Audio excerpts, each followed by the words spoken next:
오늘 디모데 전후서까지 이렇게 목회 서신으로 기록된 부분들을 우리가 함께 나누게 됩니다. 이 디모데 후서는 바울이 이제 로마에서 이제 순교 당하겠구나라는 죽음을 앞두고 자기에게 죽음이 이렇게 다가왔다라고 하는 이 부분을 염두에 두고 디모데에게 유언처럼 남긴 목회 서신서입니다. 오늘 이 디모데 전후서의 핵심적인 내용은 복음과 함께 고난을 받으라. 이것이 디모데 전후서의 핵심된 주제입니다. 그러면 우리를 위해서 준비된 의의 면류관을 너희에게 줄 것이다. 이렇게 이야기하고 있죠. 그래서 오늘 6절과 7절, 8절, 특히 6절에 보면 전제와 같이 내가 벌써 부어지고 나의 떠날 시각이 가까웠다. 이렇게 표현하고 있어요. 바울은 자신의 죽음을 직감을 한 겁니다. 그래서 마지막 전력을 다해서 그 사랑하는 믿음의 아들 디모데에게 목회 서신으로 앞으로 내가 힘써야 될 것에 대해서 이야기합니다. 특히 1절에 보면 하나님 앞과 살아있는 자와 죽은 자를 심판하실 그리스도 예수 앞에서 그가 나타나실 것과 그의 나라를 두고 엄히 명한다 그랬어요. 무슨 이야기를 하길래 이렇게 앞에 미사오구들 많이 써서 하나님 앞에서와 또 산자와 죽은 자를 심판하실 예수 그리스도의 그 나라가 도래할 것을 우리가 두고 그 도래할 나라를 두고 엄히 명한다 그랬어요. 어찌 보면 우리가 살아가면서 가장 소중한 우리가 섬기는 하나님, 또 우리가 기다릴 메시아 재림하실 예수 그리스도 그의 나라, 이것을 두고 엄히 명한다라고 할 만큼 엄중한 이야기를 지금 디모데에게 남기려고 서두에 이렇게 이야기한 것 아니겠습니까? 그런데 그 가장 중요한 것, 즉 자기가 죽음을 직감하고 죽기 전에 이제 디모데에게 가장 결정적인 이야기들을 이렇게 선포하고 있는데요. 그것이 뭐냐면 너는 말씀을 전파하라. 때를 얻든지 못 얻든지 항상 힘쓰라. 범사에 오래 참음과 가르침으로 경책하며 경계하며 권하라. 이 말씀이거든요. 그런데 오늘 이 말씀을 읽는 분위기가 어때요? 그냥 가벼이 우리에게 주신 말씀이 아니라고 얘기하는 거예요. 이것은 굉장히 엄중한 상황에서 아주 중책을 떠맡기는 이런 분위기로 오늘 이 말씀이 전해지고 있다라고 하는 것이죠. 여러분, 유언을 남기는데 그 유언이 어때요? 그냥 가벼이 우리가 받을 만한 게 아니잖아요. 지금 돌아가고 있는 상황이 엄중한 상황이고 또 집중해서 들어야 될 이야기고 또 우리에게 유언처럼 남기신 이야기잖아요. 우리가 예수 그리스도께서 이 땅에 계실 때 하늘로 승천하시기 전에 우리에게 마지막으로 유언처럼 남기신 말씀이 뭐예요? 너는 땅끝까지 이르러 내 증인이 되라고 말씀하신 것이잖아요. 그래서 우리는 그 복음의 사명을 엄중히 받아들이고 그것이 교회의 본질이고 성도된 자들의 책무라고 생각하는 거잖아요. 그런데 이 일들을 엄중하게 받아들이지 않는 부류들이 있다는 거예요. 얼마나 이런 부분이 걱정되었으면 이런 하나님의 그 하나님 앞에서와 또 산자와 죽은 자를 심판하실 예수 그리스도와 그의 나라를 두고 엄히 명한다 이렇게 표현했겠어요. 우리는 그 청개구리 이야기 많이 아시잖아요. 그렇게 부모 말씀 안 듣다가 이제 부모된 자로서 자기 자녀가 하도 말을 안 들으니까 반대로 할까봐 개울가에다가 이제 무덤을 쓰라고 하면 양지 바른 데다 무덤을 쓸 줄 알고 했더니 그때는 또 그 유언이라고 해서 그것을 받아들인다고 해서 뭐 비가 올 때마다 부모님 묘가 떠내려갈까봐 뭐 개굴개굴 운다 뭐 이런 이야기들 우리가 예전에 들었잖아요. 아무리 말씀을 안 듣는 사람이라 할지라도 이 유언이라고 하는 것은 엄중히 우리가 받아들이는 그런 습성이 있다, 속성을 가지고 있다 이런 거거든요. 그런데 오늘 바울이 그런 부탁을 하고 있어요. 그게 바로 말씀을 전파하라는 거예요. 복음의 명령. 이게 예수 그리스도의 예언과 다르지 않아요. 그러니까 예수님께서 우리에게 마지막으로 남기신 그 유언의 말씀도 우리에게 엄중하게 주신 말씀이고, 또 바울 역시도 그것이 중요해서 역시나 말씀하시는 게 말씀을 전파하라는 거예요. 때를 얻든지 못 얻든지 말씀을 전파하라. 오래 참음과 가르침으로 경책하며 경계하며 권하라. 여러분, 오늘 사실 이 말씀은 어찌 보면 개인적으로는 디모데에게 목회자로서 이런 길을 걸어가라고 엄히 명한 것이기도 하고, 이건 부탁한 게 아니에요. 명한다라고 표현하고 있잖아요. 그리고 뿐만 아니라 22절에 보면 나는 주께서 내 심령에 함께 계시기를 바라노니, 여기서 네 개라고 하는 게 디모데잖아요. 그런데 거기 뒤에 보면 은혜가 너희와 함께 있을지어다. 그러니까 오늘 이 말씀을 읽고 있는 대하는 모든 사람에게 이런 은혜가 있을 것이라고 선언하고 있다는 이 표현을 통해서 이것은 단순히 목회서신, 개인에게 하는 목회서신이 아니라 보편적으로 오늘날 성도들에게 하시는 말씀이기도 하다라고 하는 거예요. 목회자로 받아들인다면 이 말씀을 전파하라, 때를 얻든지 못 얻든지 항상 힘쓰라고 얘기하는 것은 설교에 대한 이야기예요. 목회자로서 말씀을 준비하고 선포하는 일에 대해서. 그런데 우리 개인이 모두가 받을 때에는 복음 전도자로서의 사명, 말씀을 전하는 자로서의 사명, 옮기는 거죠. 말씀을 이렇게 저렇게 계속 다른 사람들에게 옮겨주는 일을 우리가 힘써야 된다, 이렇게 이야기합니다. 저는 이 말씀을 묵상하면서 이 말씀을 선포할 때에 참 어려움이 많아요. 이 바울이 목회자로 살아가면서 그 심정을 그대로 녹여내서 한 말씀이라고 여겨져요. 오래 참음이라고 하는 이 단어에서부터 마음이 짠해요. 설교라는 것은 사실 오래 참음이 필요해요. 여러분, 설교가 그 어떤 전파력을 지닌다고 다들 말씀하시잖아요. 그런데 실제로 그 통계를 내보면 목사의 그 설교를 통해서 사람이 변화되고 도전받고 하는 그 확률은 3%밖에 안 된다고 해요. 그러니까 한 40명 정도 우리 모였다고 하면 3% 몇 명이에요.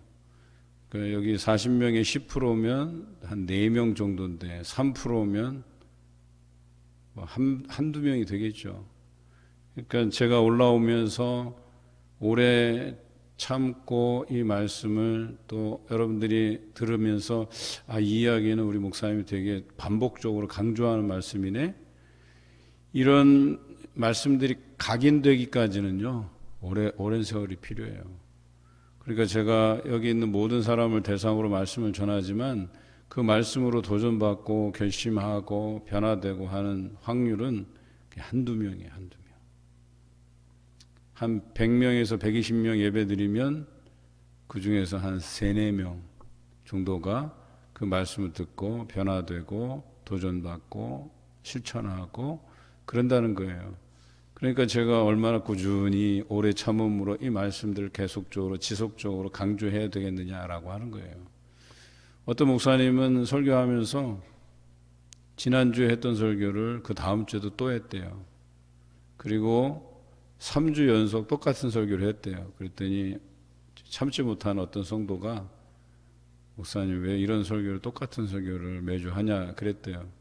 그랬더니 우리 성도들이 이 말씀을 열심히 실천하고 말씀을 다 받았으면 좋겠는데 그렇지 못한 성도들이 있어서 제가 계속 이 설교를 한다고 이런 예화를 제가 들은 적이 있어요. 우리는 오래 참음으로 가르침으로 경책하고 경계하고 권해야 돼요. 경책하다, 책망하는 거죠. 그 사람이 잘 되도록 채찍질하는 거죠. 우리가 어제 화요 아카데미, 성경 아카데미에서 배운 건데 예수님께서 특히 마가복음에 의하면 제자들을 책망하는 모습이 나와요. 굉장히 모욕적이에요. 이 믿음 없는 것들아 막 이렇게 표현해요. 그럼에도 불구하고 그 제자들은 예수님의 물론 잠시적으로 예수님을 떠났지만 그래도 예수님 곁에 붙어서 계속 예수님의 가르침을 받았어요. 그리고 결국 그들의 30년 후의 모습은 어떠했어요? 죽기까지 복음 전도자로서의 사명을 살지 않았습니까? 저는 그래요. 이전에 있던 교회에서도 청년들 지도할 때 굉장히 무서웠다고 얘기를 많이 들었어요. 그냥 마치 무슨 시한부 인생 사는 것처럼. 실제로 제가 그랬어요. 제가 길어봐야 청년사역 얼마나 오래 하겠나, 나이로 볼 때 언제쯤은 내가 장년 목회로 이제 넘어가야 되는데, 청년들을 지도할 때 하여튼 목숨을 다하고 사력을 다해서 사역을 했던 것 같아요. 그러다 보니까 막 심하게 야단칠 때도 있고 막 굉장히 오랜 시간들 동안 청년들을 가르쳤던 기억이 나요. 사실 그런 이야기를 꼭 해보고 싶었어요. 여러분들에게 지금 우리가 함께 지금 올해 사역을 해나가는 이것은 그냥 맛배기에 불과하다. 제가 그동안 해왔던 사역에 비하면 여러분들이 그냥 열심히 따라오시도록 살살 해가는 과정이에요, 사실은. 보통 청년들 교육시키면 일주일에 2번씩 3시간 이상씩, 그러니까 주당 한 6시간꼴 그렇게 아주 강행군을 했던 기억이 나요. 심지어는 제가 제 건강을 돌보지 못해서 쓰러지기까지 했었으니까. 그 청년들 지도하고 세우고, 그래서 청년들이 많게는 한 250명 이상 넘어갈 때가 있었고, 그런 청년들 중에 한 70%가 그 리더십 트레이닝을 다 받아서, 그 청년들의 70%가 누구를 리더로 세워도 뭐 이상하지 않는 수준까지 다 올라갔어요. 그 소문이 어떻게 났냐면, 우리 청년들이 여기서 이제 잘 지내다가 타지로 가서 다른 교회 가면 대부분 다 리더로 바로 세움을 받을 수 있는 수준까지 가요. 예를 들자면 한 청년이 서울 온누리교회에 가서 셀장이 아니라 셀장을 관리하는 디렉터가 이렇게 된 것을 보면, 그리고 그 사람이 거기서 오랜 시간을 거쳐서 디렉터가 된 게 아니에요.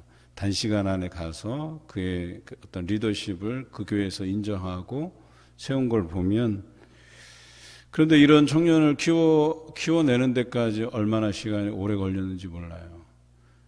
제가 1년 반 동안을 그렇게 많은 시간들을 투자해도 변하지 않았어요. 처음에 변화가 없었어요. 그래서 제가 시리에 빠질 즈음이에요. 너무 힘들었어요. 이렇게 열심히 시간을 투자해 가면서 하는데도 청년들이 변화가 없는 거예요. 왜 그럴까?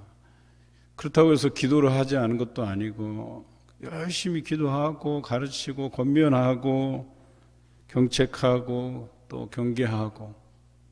그런데 그 1년 반이 지나면서 제가 아까 말씀드렸던 것처럼 학교 신방을 다녀오다가 쓰러졌는데, 그 이야기가 어떻게 소문이 돌았어요. 그러다 보니까 청년들이 갑자기 변화가 일어나는 거예요. 그렇게 열심히 할 때는 변화가 없더니만 그런 소식을 듣고 청년들 안에서 뭔가 각성이 일어나기 시작하는데요. 물론 하나님께서 그 모든 일들을 계획하신 거예요. 그리고 결코 그 1년 반 동안에 수고롭게 애쓰고 교육하고 힘들게 했던 것이 그냥 헛되지 않았다라고 하는 것을 알게 됐어요. 오래 참다 보니까 하나님께서 역사하시는데 우리 청년들을 막 아주 대단하게 움직이기 시작했어요. 그걸 일일이 다 여러분들께 소개하기는 어렵지만, 이제 제가 목회하는 과정에서 그런 예화들 하나하나씩 여러분들께 소개하게 될 거예요. 그런데 놀랍게도 청년들이 배가하고, 여러분 청년들이 배가한다는 게 쉬운 일이 아니에요. 요즘 청년들 배가하는 교회가 얼마나 많이 있겠어요. 큰 교회도 청년들이 250명 넘어가는 교회가 흔치 않아요. 서울에서도 대형 교회들 중에서도 청년 사역을 아주 잘해야만 한 200여 명이 넘어가고 한 300~400명 되는 거지. 그런데 오늘 그 이야기들을 제가 하는 이유는, 이 가르치고 권하고 또 말씀을 선포하는 사역들은 오랜 시간을 필요로 해요. 저는 여러분들이 그냥 뭐 한두 번 설교해서 또는 1년, 2년 설교해서 사람들이 이렇게 바뀌어 가고 또 하나님께서 쓰시기에 적당한 일꾼이 될 거라고 생각 안 해요. 저는 이건 장기적인 작업이에요. 장기적인 안목을 가지고 시작하는 거예요. 그래도 꾸준히 인내하고 참고 말씀을 전하는 것이죠. 마찬가지로 그 신뢰를 얻기까지 여러분들도 각 구역의 리더로서 또 각 공동체의 리더로서 또 임원으로서의 그 역할들을 잘 감당함이 필요하다라고 하는 것이죠. 사실 이렇게 부장으로서 일하시는 그 시간들도 1년이면 너무 짧아요. 사실은. 그래서 각 이렇게 부장들은 뭐 2년이든 3년이든 연한을 두고 우리가 거기에 맞춰서 행할 필요가 있어요. 1년 하잖아요. 그럼 1년 빨리 해치우고 내가 다른 일을 해야지. 이 직을 내려놔야지. 이런 생각만 한단 말이에요. 1년직이 있고, 그 다음에 이제 교육의 연계성을 염두에 둬서 2년직, 3년직으로 임기를 둬야 될 그런 직분들이 있어요. 그래서 예를 들어서 여전도의 남성교회 일들은 1년직. 그런데 보면은 연임이 가능하고 뭐 이런 여러 가지 제도들이 있단 말이에요. 그것들을 앞으로 우리가 차분하게 정리를 해가고 당회에서 또 결정해 나갈 사안들은 결정해 나갈 거예요. 그런데 중요한 것은 우리가 오늘 이 바울이 디모데에게 권면한 이 말씀을 우리가 잊지 말아야 돼요. 우리에게 주신 사명이기도 해요. 그래서 우리가 선한 싸움을 싸우고 달려갈 길을 마치고 믿음을 지켰다라고 할 만한 하나님 앞에 의인으로서 기록되는 그런 사람들이어야 된다라고 하는 것입니다. 그런데 바울 자신이 그런 길을 달렸다고 고백하고 있어요. 그리고 이것은 이 의의 면류관은 나를 위해서만 예비된 것이 아니라 주의 길을 사모하는 모든 사람에게 이것이 주어질 것이다. 이렇게 말씀하고 있습니다. 그럼에도 불구하고 많은 사람들이 허탄한 이야기를 따르고 거짓 선지자의 말을 따르고 할 것이라는 거예요. 제가 청년들 지도하면서 마음 아팠던 게 뭐냐면 신천지에 빠져서 넘어간 친구가 하나 있었어요. 다른 친구들은 거기서 공부하다가 우리가 빼내서 이렇게 잘 가도록 안내를 했지만 한 명은 넘어갔어요. 그리고 수시로 이 친구가 거짓말을 하면서 청년들에게 접근해서 계속해서 괴롭게 하는 모습들을 보면서 너무나도 안타까웠어요. 사실 주님의 심정이 읽혀지는 부분이 있었어요. 예수님께서 우리에게 말씀하시잖아요. 이른 양 그 하나로 인해서 99마리보다 그 이른 양 하나로 인해서 아파하는 목자의 심정을 이야기했듯이 그런 것과 같은 거예요. 저는 여러분들이 한 생명도 이뤄지는 일이 없기를 바라요. 혹 우리 교회를 나가더라도 다른 교회에서 출석해서 열심히 신앙생활 했으면 하는 그런 바람들이 늘 있어요. 그런데 한편으로는 그 사람의 그 지금까지 헌신해온 됨됨이를 보면 다른 교회 가도 열심히 하기 어렵겠구나 이런 걱정되는 사람들도 있어요. 그런 사람들 위해서 늘 기도는 했지만 그들이 달려갈 길을 다 마치고 믿음의 길을 지키기를 바라는 마음이 있어요.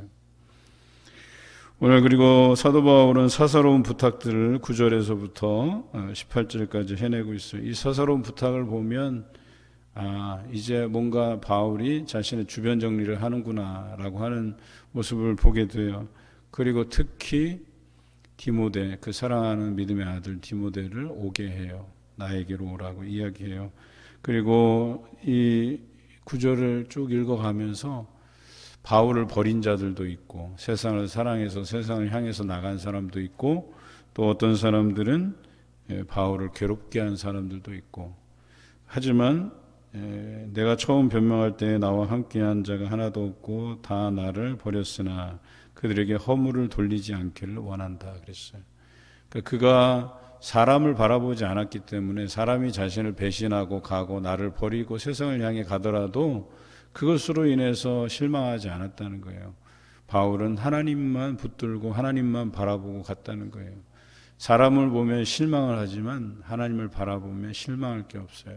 늘 변함없이 나를 찾아주시는 그 하나님을 내가 인격적으로 매일 만나면 그것으로 인해서 행복하고 즐겁고 한 거예요.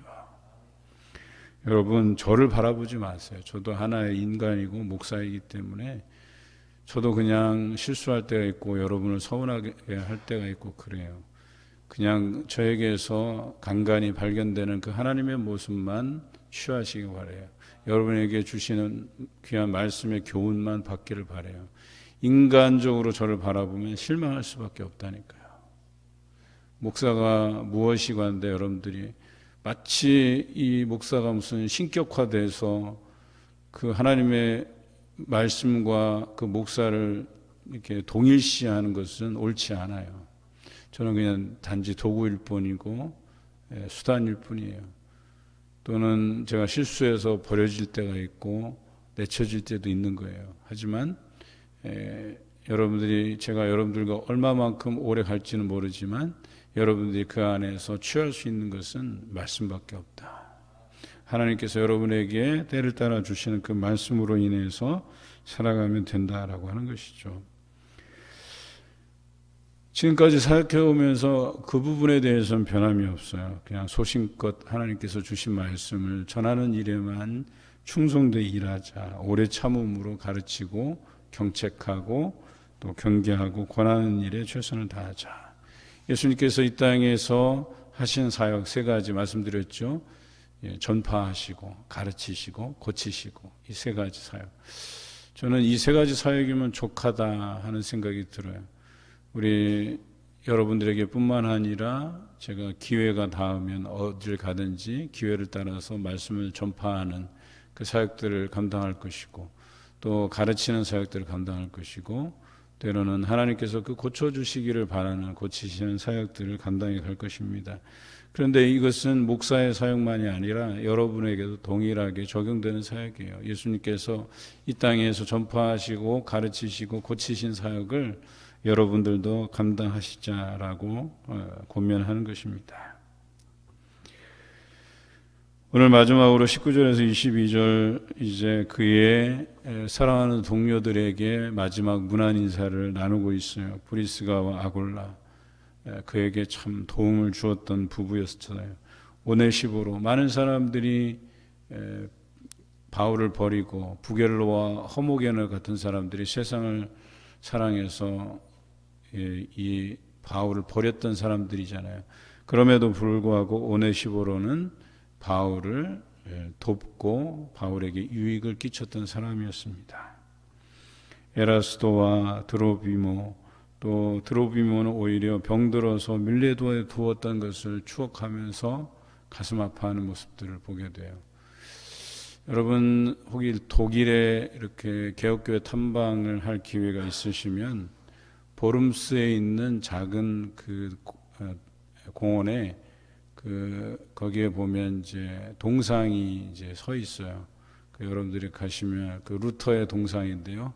그 루터의 동상 주변에 흉상들이 있어요. 그를 도왔던 제후들과 그 신앙의 동지들이 거기 있어요. 그 중에 보면 쯔빙글리의 흉상이 있거든요. 그 쯔빙글리와 루터의 그 이야기를 여러분들 아시면 좋겠어요. 루터가 쯔빙글리를 얼마나 아꼈는지, 쯔빙글리가 병에 걸려서 위독할 때 루터가 기도했던 것이 뭐냐면 하나님, 이 쯔빙글리가 없이는 개혁이 없습니다. 이 친구를 살려달라고 기도하는 것을 보게 돼요.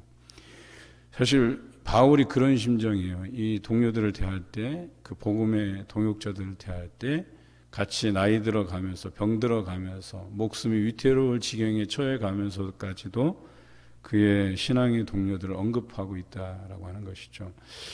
저는 그런 바람이 있어요. 제가 이 교회에서 사역할 때까지 그런 함께 동역했던 좋은 기억들을 가지고 싶어요. 그게 누구이든 간에 정말 우리가 하얗게 불태웠구나.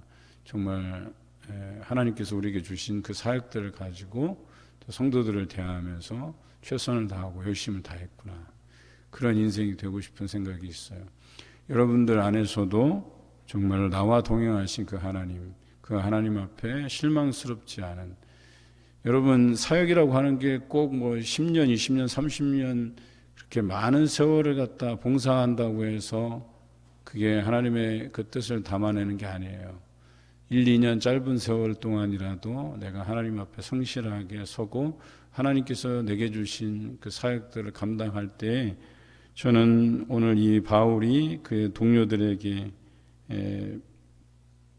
은혜가 너희와 함께 있을지어다 이야기했던 것처럼 이 이야기는 디모데에게 뿐만 아니라 그의 믿음의 동역자들 또 이 말씀을 읽는 모든 사람에게 그런 은혜가 있기를 바라는 마음으로 선포되었다라고 하는 것을 믿고 나아가시길 바라요. 그래서 여러분들이 하나님 앞에 귀중히 소중히 쓰임 받으며 또 그것으로 인해서 우리가 하나님 앞에 각각 의인으로 나타나는 귀한 일들이 있으시기를 주님의 이름으로 기원합니다.